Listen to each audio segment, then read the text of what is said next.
So hello everyone, this is your Gaurav भैया। तो आज की वीडियो के अंदर यार मैं आपको ना कंप्यूटर का जो डिलीटेड सिलेबस है वो बताने वाला हूँ। बहुत सारे बच्चों की डिमांड आ रही थी कि भैया आपने ना लगभग हर सब्जेक्ट का जो डिलीटेड सिलेबस है वो हमें बता दिया है, प्लीज आप हमें कंप्यूटर का और सिलेबस बता दो। तो आज की वीडियो के अंदर यार मैं आपको कंप्यूटर का सिलेबस बताने वाला हूँ, और जो मैं आपको सिलेबस बताऊंगा ना ये कोड 402 का सिलेबस है। अब बहुत सारे बच्चे बोलेंगे कि भैया ये कोड क्या होता है। देखो यार, बहुत सारे स्कूल ऐसे हैं जिनके अंदर कोड 165 फॉलो होता है, एंड कुछ स्कूल ऐसे हैं जिनके अंदर कोड 402 फॉलो होता है। तो अगर आपको पता नहीं है कि आपके स्कूल के अंदर कौन सा कोड है, तो आप एक काम करना, जो भी आपके स्कूल के अंदर आपको कंप्यूटर पढ़ाता है ना, प्लीज एक बार आप उनसे पूछ लेना कि आपके स्कूल के अंदर कोड 165 है या फिर 402 है। तो आज की वीडियो के अंदर यार मैं आपको 402 का जो है ना सिलेबस बताने वाला हूं, लेकिन अगर आपके स्कूल के अंदर कोड 165 है तो आप बिल्कुल भी टेंशन मत लेना। अगले वीडियो के अंदर मैं आपको कोड 165 का भी सिलेबस बता दूंगा, लेकिन आज की वीडियो के अंदर यार मैं आपको 402 का सिलेबस बताऊंगा। और ये जो सिलेबस मैं आपको बताने वाला हूं ये 2023 से लेकर 2024 वाला जो सेशन है उसका सिलेबस बताने वाला। तो जितनी भी मैं चीजें बताऊंगा, एक काम करना, या तो आप अपनी बुक के अंदर मार्क कर लेना, या फिर आप जो कंप्यूटर की फेयर नोटबुक है ना उसके लास्ट पेज के ऊपर भी नोट डाउन कर सकते हो। तो चलो यार वीडियो को शुरू करते हैं। तो यार मैं सबसे पहले आपको ना मार्क्स का पैटर्न बता देता हूं कि आपका पेपर किस तरीके से होने वाला है। तो आपको पता होगा कि आपका जो कंप्यूटर का पेपर होता है ना वो 3 घंटे का नहीं होता, वो आपका 2 घंटे का होता है, ठीक है। और जो आपके कंप्यूटर के नंबर है ना वो टोटल 100 में से लगते हैं, जिसमें से 50 नंबर का आपका रिटर्न पेपर होता है, एंड जो बचे हुए 50 नंबर है ना वो आपके इंटरनल असेसमेंट वाले होते हैं। अब जो इंटरनल असेसमेंट वाले जो नंबर होते हैं ना ये आपका सब्जेक्ट टीचर लगाता है, जो भी आपको स्कूल में कंप्यूटर पढ़ाता है ना उसके हाथ में होते हैं कि वो आपको 50 में से कितने नंबर देगा। अब वो किस चीज के बेसिस पे आपके नंबर लगाता है, क्लास के बिहेवियर के बेसिस पे, क्लास अटेंडेंस हो गई, आपके क्लास टेस्ट के अंदर कैसी परफॉर्मेंस है, आपका टीचर्स के साथ कैसा रिलेशन है, इन चीजों के बेसिस पे वो आपके नंबर लगाता है। तो मुद्दे की बात यह है कि भाई अपने क्लास टीचर को इंप्रेस करके रखना, ठीक है। अगर आप अपने क्लास टीचर को इंप्रेस करके रखोगे तो ऐसा भी हो सकता है कि वो आपके 50 में से 50 नंबर लगा दे।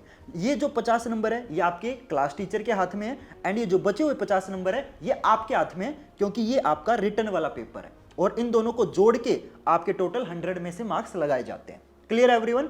ओके। इसके बाद मैं आपको पेपर का पैटर्न बता देता हूं कि आपका जो कंप्यूटर का पेपर होगा 50 नंबर का वो किस तरीके से आने वाला है। तो देखो यार, जो कंप्यूटर का पेपर होता है ना वो आपका 2 पार्ट्स में डिवाइडेड होता है। जो पार्ट ए है वो आपका 10 नंबर का होगा, और जो पार्ट ए का नाम है वो क्या है, employability skills.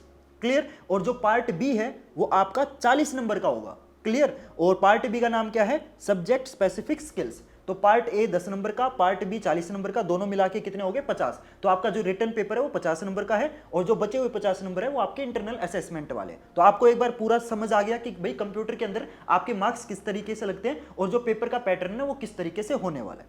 Clear everyone? Okay. तो अब मैं आपको बता देता हूं कि किस पार्ट में आपकी कितनी यूनिट आएंगी। तो सबसे पहले शुरुआत करते हैं पार्ट ए से, जो कि आपका टोटल 10 नंबर का आने वाला है, जिसका नाम है एम्प्लॉयबिलिटी स्किल्स। तो पार्ट ए में आपकी टोटल 5 यूनिट होने वाली हैं। अब कौन कौन सी 5 यूनिट होंगी वो मैं बता देता हूं। तो पार्ट ए में आपकी पहली यूनिट है जिसका नाम है कम्युनिकेशन स्किल्स, और ये यूनिट जो है ना वो आपके टोटल 2 नंबर की फाइनल पेपर के अंदर आएगी। इसके बाद अगली यूनिट है जो कि है सेल्फ मैनेजमेंट स्किल्स, ये यूनिट आपकी 3 नंबर की आने वाली है। इसके बाद थर्ड यूनिट है आईसीटी स्किल्स, और इस यूनिट में से सिर्फ आपका एक ही नंबर का पेपर बनेगा। अगली यूनिट है आपकी यूनिट 4 जिसका नाम है एंटरप्रेन्योर स्किल्स, और इस यूनिट में से आपका 3 नंबर का पेपर में आएगा।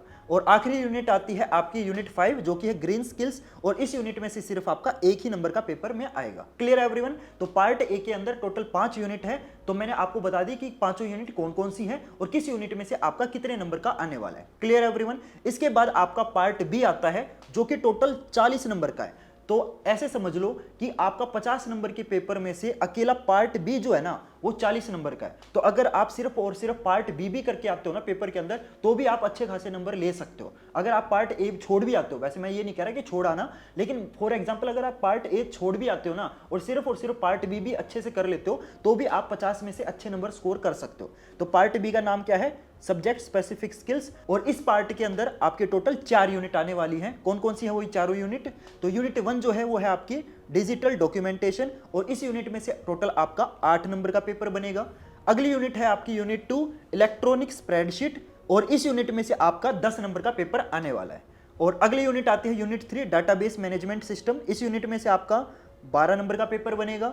एंड आखिरी यूनिट आती है यूनिट 4 जिसका नाम है वेब एप्लीकेशंस एंड सिक्योरिटी, और इस यूनिट में से आपका टोटल 10 नंबर का पेपर आने वाला है। क्लियर है एवरीवन? तो पार्ट ए में 5 यूनिट है और पार्ट बी में 4 यूनिट है। तो मैंने आपको बता दिया है कि किस पार्ट में से कितनी यूनिट आपकी आने वाली है, कौन कौन सी यूनिट आएगी और कौन कौन सी यूनिट में से कितने कितने नंबर का पेपर में आने वाला है। तो यार देखो, मैंने बहुत सिंपल तरीके से आपको कंप्यूटर का जो सिलेबस है वो अच्छे से समझा दिया है। होप करता हूं यार आपको कंप्यूटर का जो सिलेबस अच्छे से समझ आ गया होगा। अगर आपको कंप्यूटर का सिलेबस अच्छे से समझ आया तो आपसे रिक्वेस्ट करूंगा कि प्लीज यार वीडियो को लाइक कर देना, क्योंकि देखो जब आप वीडियो को लाइक करते हो ना तो मोटिवेशन मिलता है। और जैसे मैंने आपको कंप्यूटर का सिलेबस बताया ना, सेम इसी तरीके से मैंने आपके जितने भी बाकी सब्जेक्ट है उनका भी सिलेबस इस चैनल के ऊपर ऑलरेडी अपलोड कर रखा है। तो अगर आपको किसी और सब्जेक्ट का डिलीटेड सिलेबस जानना है ना, तो वो सब्सक्राइब वाला बटन दबा दो यार, क्योंकि जब भी आप सब्सक्राइब करोगे तो उससे क्या होगा, जब भी मैं ऐसी अगली वीडियो अपलोड करूंगा तो आपको पता चल जाएगा। ठीक है, तो प्लीज चैनल को भी सब्सक्राइब कर लेना और साथ में यार इस वीडियो को अपने फ्रेंड्स और क्लासमेट के साथ जरूर शेयर कर देना, ताकि उनको भी जो कंप्यूटर का कोड 402 का जो सिलेबस है